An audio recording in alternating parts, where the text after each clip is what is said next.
அனுராதபுரம் மறைமாவட்டத்தின் புதிய ஆயராக திருத்தந்தை 14ஆம் லியோ அவர்களால் கடந்த வருடம் மார்கழி மாதம் நியமனம் பெற்ற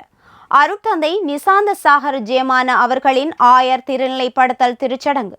மாசி மாதம் 28ஆம் தேதி சனிக்கிழமையன்று நடைபெற்றது. ஆயர் பேரருட்தந்தை நோபர்ட் அந்திராடி அவர்களின் தலைமையில் அனுராதபுரம் புனித சூசியப்பர் பேராலயத்தில் இடம்பெற்ற இத்திருச்சடங்கில் பதுளை மறைமாவட்ட ஓய்வு நிலை ஆயர் பேரருட்தந்தை வின்ஸ்டன் பெர்னாண்டோ,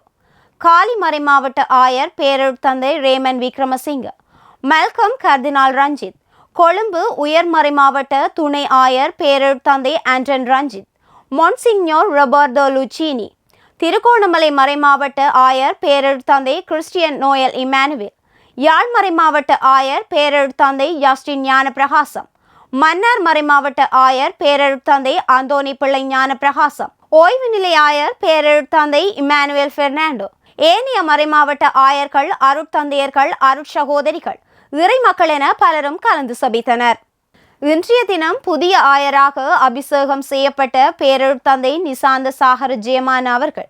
தனது மெய்யியல் மற்றும் இறையியல் கல்வியை கண்டி அம்பிட்டிய தேசிய குறுமடத்திலும், மெய்யியல் முதுமானி பட்டப்படிப்பை இத்தாலி ரோமாபுரியில் அமைந்துள்ள ஆஞ்சலிக்கும் பல்கலைக்கழகத்திலும் பயின்று 2000ஆம் ஆண்டு குருவாக திருநிலைப்படுத்தப்பட்டார். இவர் நற்கருணைநாதர் சபை நிதியாளர் மற்றும் முதல்வராகவும், மாத்தளை புனித தோமையார் ஆலயம் மற்றும் புனித பிலிப்பினேரியார் ஆலய பதில் பங்கு தந்தையாகவும்,